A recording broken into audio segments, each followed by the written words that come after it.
You're listening to the Optimal Leadership Podcast with Dr. Wade.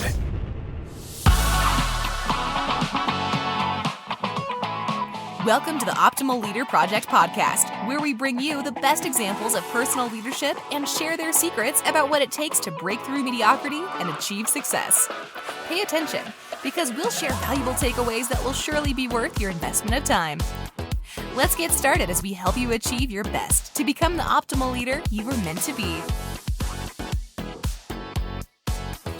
Welcome to the Optimal Leader Project podcast. I'm here with our guest today, and to help you optimize leadership and help you become your best. Today we have a special guest. I have Danielle Huston, who's the Senior Vice President with Lockton Companies. And as a business leader, strategist, supermom, empty nester, she's also a podcaster and a catalyst for change. Well, Danielle, it's a pleasure to introduce you. And if you could give us maybe 2 or 3 sentences, overview of who you are, what your brand is, and what makes you you. I'm going to hand it off to you and have you do a better job than I did to tell us a little bit more about yourself. I think you're doing great. And, like so many things, it's easier to let somebody else talk about me than it is, myself, because we are sort of in these reverse mode here today. I'm usually the one asking the questions on the podcast. So thank you for having me. You touched on the brand a bit. I'm a client advocate and a business owner within Lockton Companies. That obviously is a huge part of my identity and where I feel rewarded and fulfilled in the work that I do every day.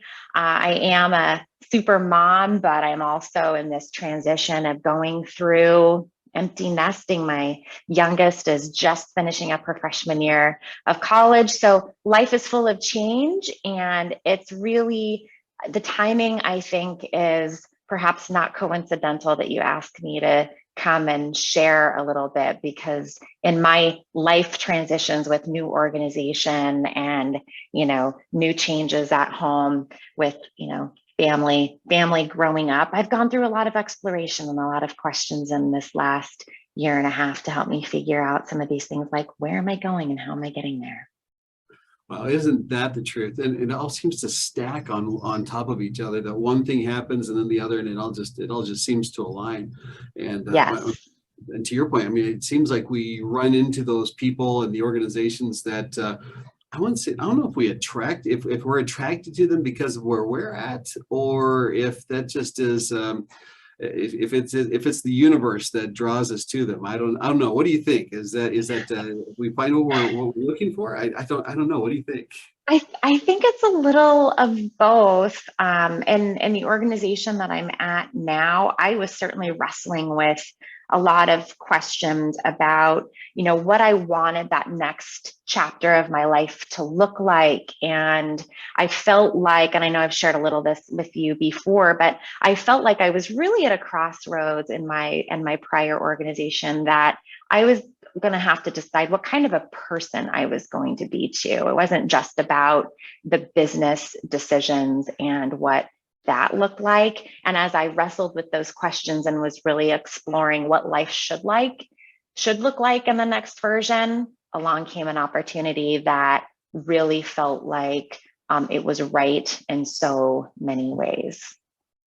That philosophy question, we get stuck sometimes, don't we? We just get that stuck of why am I here? And sometimes it just sneaks on us, because if you ask us on the side, it's like, what are you working towards and what's your philosophy? It's no, this is who I am and this is my vision and this is, these are my values. But then when you take a step to the side and say, okay, then take a look from the outside in and say, are you living those values? Is what you're doing, right? Are your actions congruent with what you say your values are? And sometimes we have to do a systems check and have somebody call us on that. And whew.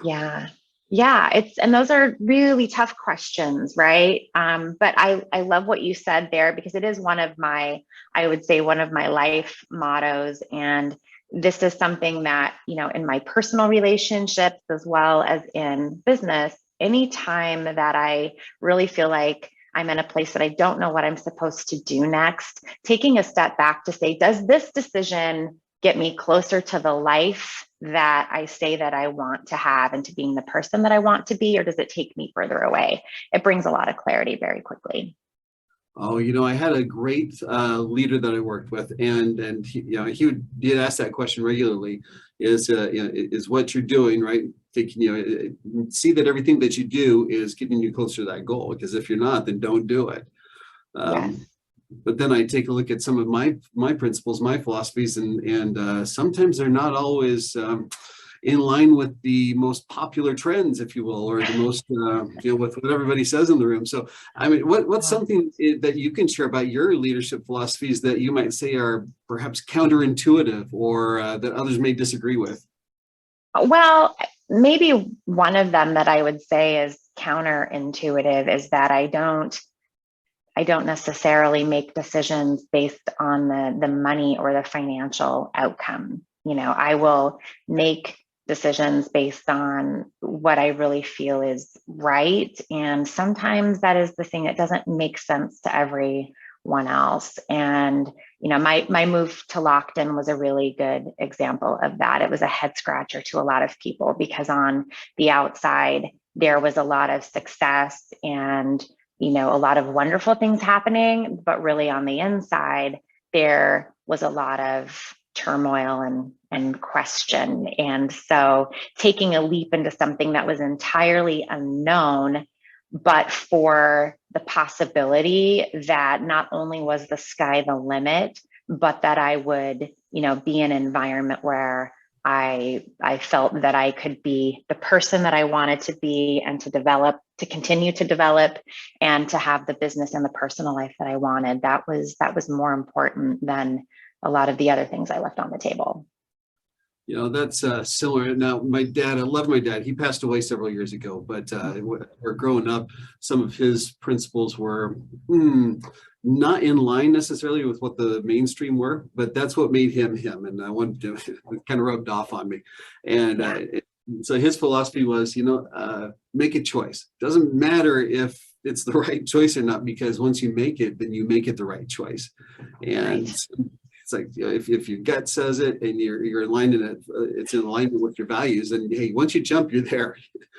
and then how you apply, how you say, okay, here I am. Now, what are you going to do with the choice?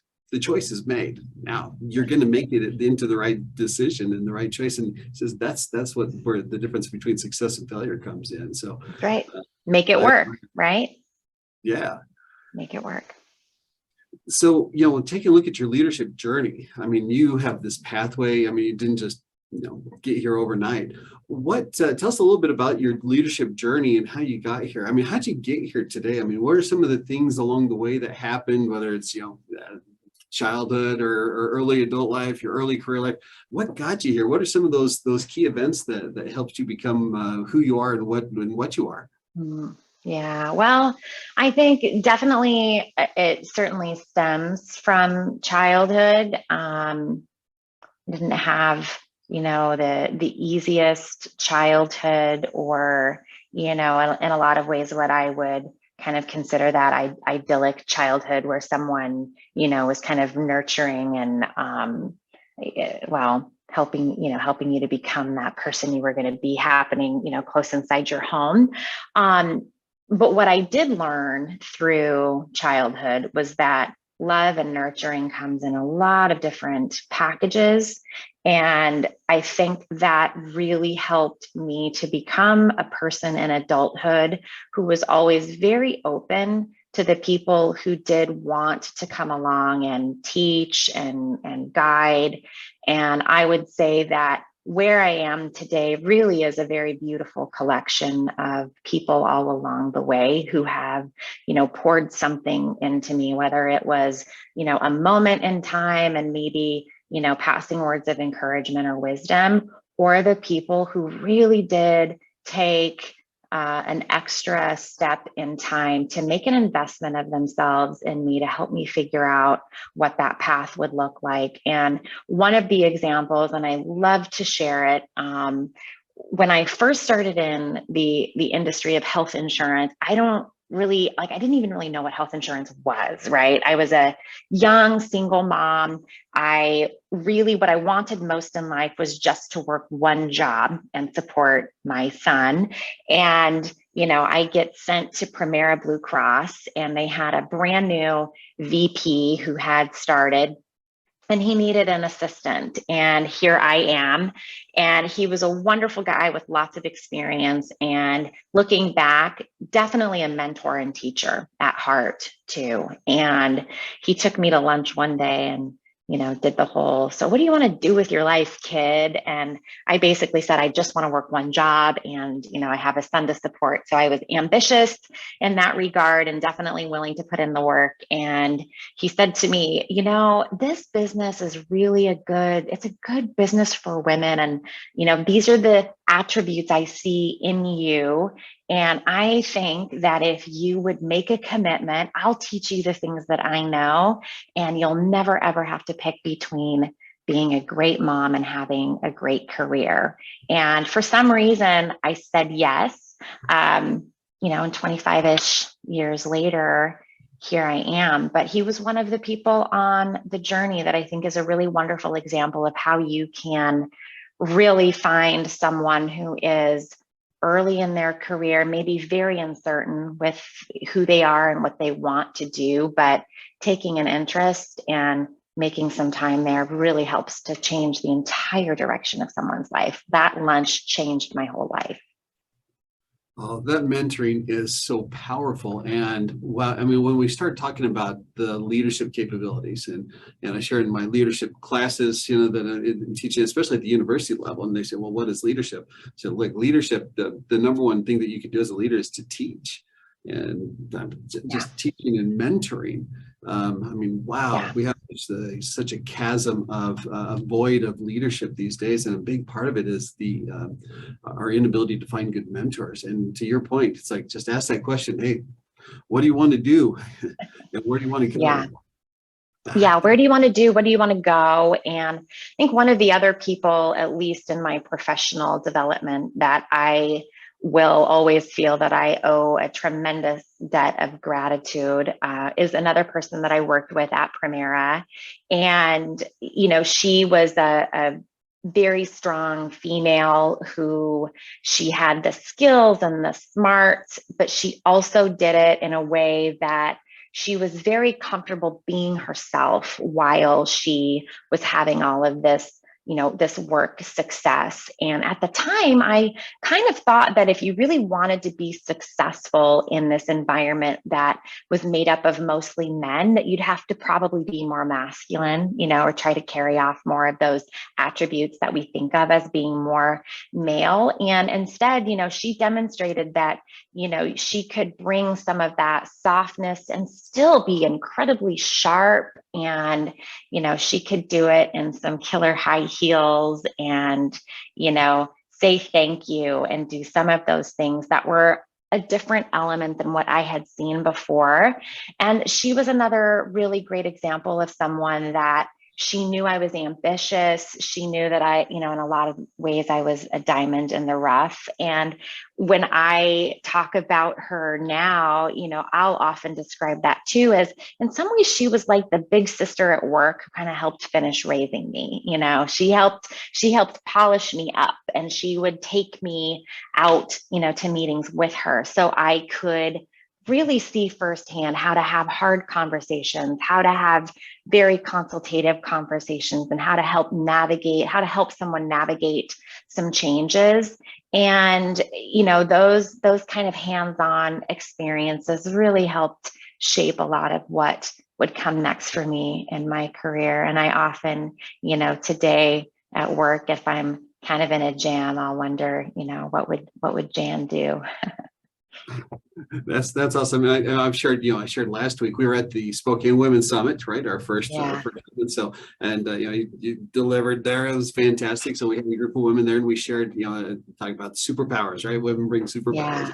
Awesome. We can share a little more on that, but I shared, my first exposure to the introduction to HR was Carol Black, and to your point, here's Carol, and she showed me she showed me how it was, right? She showed me how a woman was supposed to drive it in terms of being a leader, not just a leader in HR, not just being a woman, but a leader, period. End of story. She held her own and she knew where she was at. And, she'd had her struggles finding her place, especially as she went through the 70s, right? Straight into the 70s and in through the 80s. And we were in the 90s, right? So she had this career of forging the path. And she held her own just fine with all the other executives in the room, and I was impressed. But as a woman in leadership, what have you seen to be some of the particular struggles that you see, other yourself or other women facing in leadership?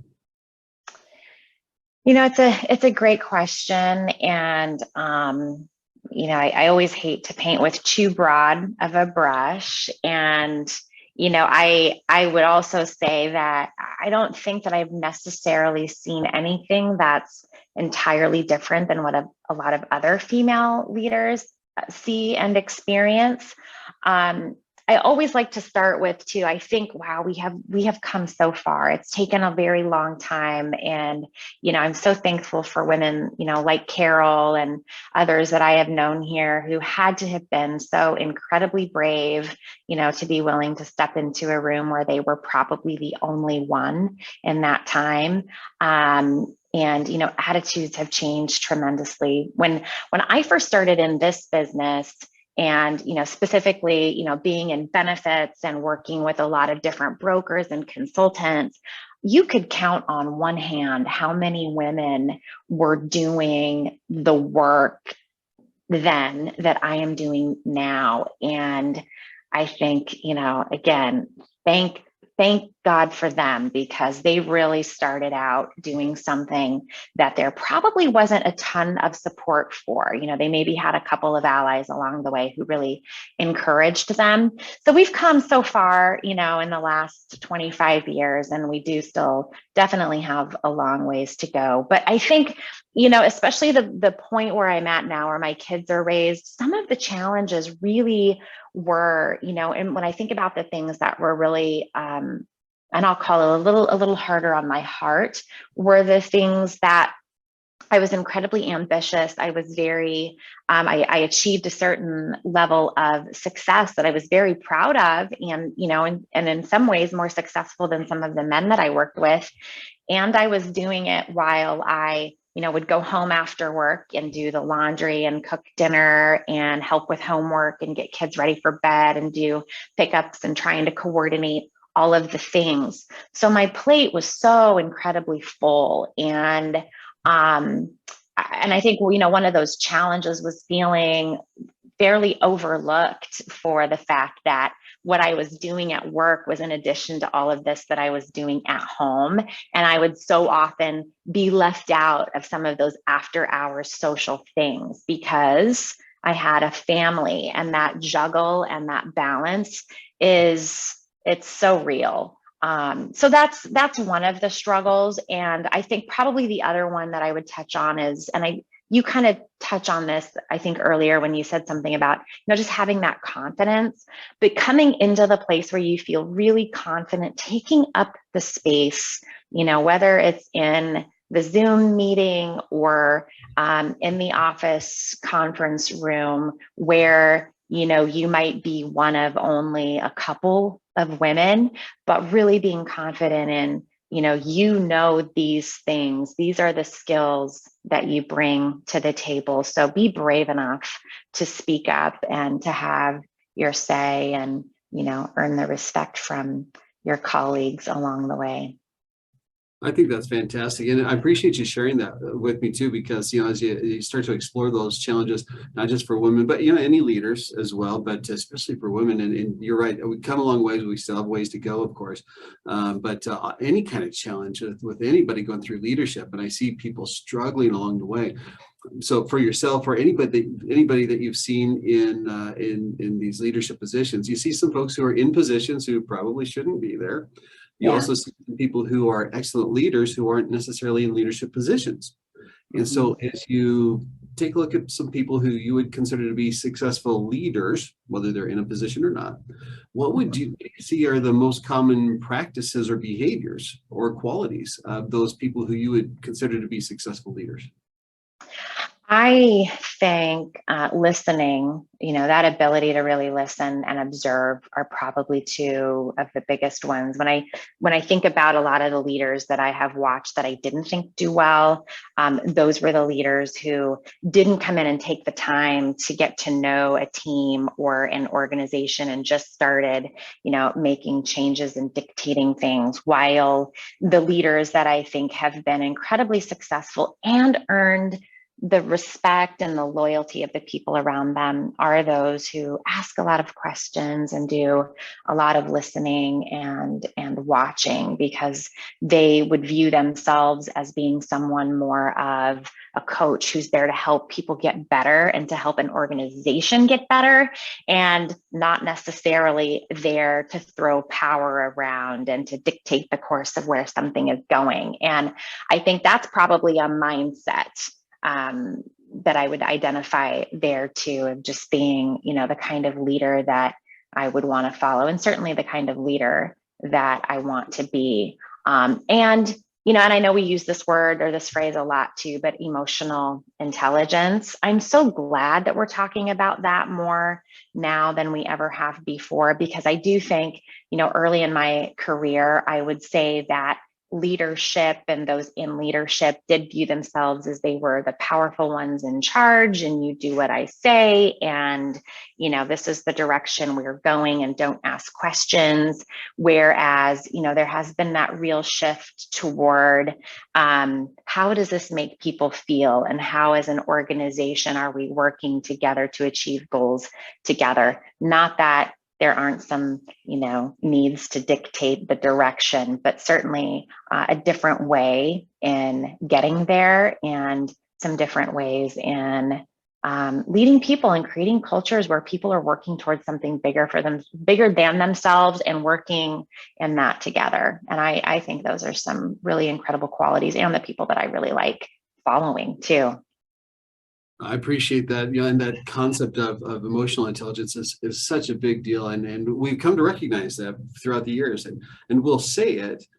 The number one reason why people leave a job is the manager, right? And as we dig into it, and we'll hear it on the street of, hey, why do people quit? They'll come tell you it's for pay. Hey, we're going to go get more pay. That's because it's easy. That's easy. That's an easy way out. I don't have to create conflict. I don't have to make it awkward between me and the boss. I can just say, you're going to pay me more. Anything I can do to keep you? No, they're going to pay me a ton more. Well, they're not going to verify it or anything like that. When you ask on the exit interviews, pay is 6%, maybe 10%. But the real reason is you don't listen to me. I don't have opportunity for professional growth. You don't give me feedback. We don't engage. I'm not included on decision-making conversation. You don't ask me my opinion. You don't give me feedback. We don't talk. Isn't it interesting how we have finally crested over in this period of time where people who are coming to work are finally making some demands about, like, we just want to be treated well, while we're here. That's one of the things I see a lot and hear from organizations who are either challenged with retention or really working on their own internal culture. There's this recognition that it matters how you feel when you come to work. And that's certainly not always been the case, but it makes me incredibly hopeful for what the future looks like for, our kids and our grandkids who will eventually come into the workforce and continue what we've started. It's going to become a demand. I mean, it's going to be a tangible element. I think it's already there. When we take a look at the great, it's branded as the Great Resignation, right? We call it whatever we want and shift the branding of it. But at the end of the day, we don't have enough employees to go around to meet the needs. And to be honest, it's going to be a multi-generational problem. And it's the employees market, and they can go wherever they want, but they're not going to put up with it. And they don't have right. They don't. And I think it's really interesting when we look at the gig economy that, that is really a place where people feel like they can be their own boss. And if they've been in a place where they didn't feel like they were heard or valued, they can go work for a number of places where they have the independence to drive their schedule and to really drive how they're treated throughout the day. And I think a lot of us would be probably wise to kind of look at that and what can we learn from that, instead of perhaps demonizing this new area of work where a lot of people are choosing to put their time. And 2 million people leave the workplace to go into the gig economy. And you know what? At least half, if not more, are not coming back to the regular economy. And of those who are still in the workplace, at least 40 to 50% have a gig on the side. And it's a lucrative endeavor. When we start talking about effectiveness of leaders, the number one strength of a leader is self-awareness. And number one road bump or barrier to effective leadership is self-denial. And I was just having a conversation this morning. We have an organization where we have lots of challenges. The culture is the number one challenge. We have a lot of, their demand is high, their need for production is high, but people are still trickling out the door. Older company, usually great place to work. It still is a great place to work. They're like, what are we trying to fix? How do we do this? And for years, for especially the last heavy months, it's been this constant barrage from a handful of folks inside saying, hey, look, here's what we have to fix. But we have some key decision makers that are in denial, thinking, hey, it's just this, just let's keep on more the same. And so I had an honest conversation with one of the executives that gave me a call and said, what's the real problem? I said, well, the first step to recovery is to admit that you have a problem. You have a problem. Yes. Yeah. And when it comes to leadership, it's among the same things too. So the first steps to improve leadership is to recognize that we're not perfect, that we do have room for growth and improvement, and to recognize how can we get better at that. So from that perspective, if you were to make some recommendations for growth and development to improve leadership, what are 2 or 3 things that anyone working on their leadership should start working on from your perspective? Well, I love this question. And, when I was doing some prep for this, self-awareness was one of the things I was putting on that list, the 2 or 3 things. And I would follow that up also with being in the organization that I'm at now. One of the things that has been incredibly eye-opening for me is being in an organization that places a lot of value in developing and coaching. I have never been in an organization where all of my peers, and I can tell you, I can't think of one of them who does not have an outside coach. There is such value in having an outside coach, whether that is specifically maybe helping you from a sales perspective, from a life coach perspective, combining the two, talking about leadership, because giving that kind of open door to an outside person who doesn't care about what your status is within an organization or what you've necessarily done for the company, but who's really digging into how are you doing things, how are you doing life, how are you doing work, here are the areas that I'm hearing from you as we talk. That is huge. And it's been tremendously helpful for me, because I would say I'm a pretty self-aware person. And yet there are times when you're like, okay, so now that I'm aware, what do I do with it? So being in a place where you have people or you're making an investment in someone to help you, because also acknowledging that you're not going to be a better leader or develop if you're doing it by yourself. It just doesn't happen. Oh, that's the tough one, especially those of us who are in the business of trying to help other people, right? The coaches. Yeah, I bet. Coach. It's sometimes to admit, wow. Just a couple of weeks ago, I had one of my business partners call me out on something, and it was like, wow, right between the eyes. I'm like, wow, I needed that. It didn't feel good at the time, but it was about 5 minutes into pause. I needed that, and it needed it hard. But yeah, coaches need the coach. Spot on. And the thing that I love too about that recognition and being in a place where others recognize that importance and are making that investment, it feels so much safer to bring things forward like, hey, I'm really struggling in this area. Can one of you help me? Or man, I'm having a really terrible day. Is there some do you have 5 minutes? to talk with me, because everybody is coming to the table with a much different attitude about what it looks like, to be a leader in the workplace, what it looks like to be successful in the workplace. And if you're busy working on yourself, you're also usually a lot more open to helping the people around you. And, that's created a wonderful environment to ask for help, raise your hand. But even in some cases of, being one of few females in an organization with a lot of men, that has opened up the door to have a lot of permission to say, like, when things are uncomfortable, or maybe if something happened that, felt like maybe you weren't taking into consideration some of the women who are here, there's a different openness to, like, okay, well, let's get uncomfortable and talk about this and how to make that better. And I think all of those things really are combined and rolled together into creating the culture that you're talking about. Oh, that's huge. That's huge.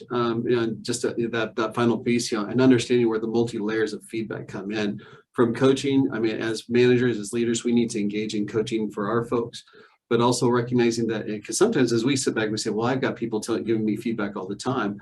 My manager coaches me. Well, that's true, but it's the whole working in the business versus on the business. We have to think of that about that as ourselves as being the business.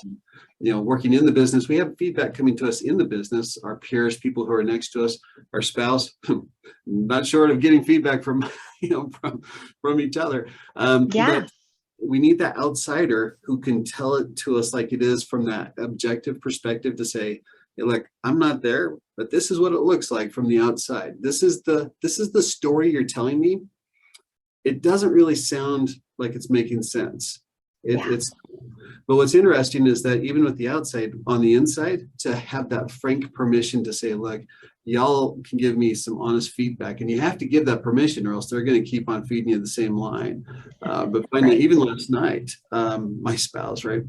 I love her because now she starts to give me the same psychology that I give other people. And she's like, have you heard the story that you're telling yourself? Because the story's getting worse. I'm like, what are you talking about? She's like, well, you're working with this client, but you keep on dragging it on with this client. This client is a bad client. I mean, it's a terrible client. It's like, oh, I know, but why are you still working with them? Well, because I keep on coming up with excuses. Why? She's like, these stories ain't getting any better, honey. It's like, and I had to pause and sit back. I'm like, no, this story is actually sounding bad to me now too. And people call you on it, and that's what the coaching is for. It really is. Yeah. So. Yeah. Agreed. Because I think, really, maybe not to oversimplify or to give something some pat answer, but work is hard. Work is hard. And if you have people who are counting on you, if you are responsible or partly responsible for the culture of your organization and outcomes, and really we all are in some respects, right? So I do think that in some ways we are all leaders within our organizations, even if it's, in our team, or maybe it's not a leader of a whole organization, we're leading in the areas where we have influence, but it's hard and you can't do it alone, just like you can't do life alone. So surrounding yourself with these people, and I know this is your term, but the people that you like, know, and trust, the people who will give you the honesty, these are the things that are really going to make the difference between making a difference and leaving things better than you found it or not. Well, that is fantastic. I love it. I love it. So, wow, this has been fantastic. This has been great. So, any last words of advice? Anything that you want to leave everybody with? That we haven't covered, that you want to make sure that we sneak in about leadership development, or anything else that's on your mind that you want to make sure that we cover?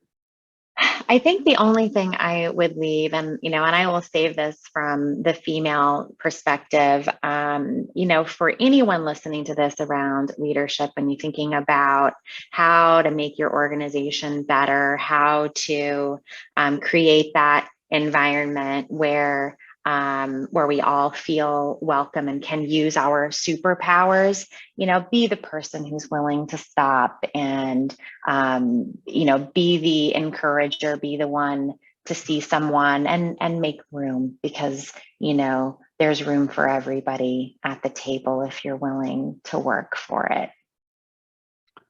Amen. That's fantastic. It's a bigger pie concept, right? I think that's It good. is. Yeah. That is fantastic. Well, Together Danielle, we make it better. it's true. It's true. It really is. The more the merrier. This was fantastic. This was absolutely enriching time with you, and I appreciate that. So, for more information, if people want to catch up with you or ask you questions or connect with you, what's the best way to do that? LinkedIn is great. I'm pretty active there, so you can find me there. Or I do have a website, daniellehuston.com. You can connect with me there too. Awesome. Well, thank you for your time and your knowledge and your wisdom.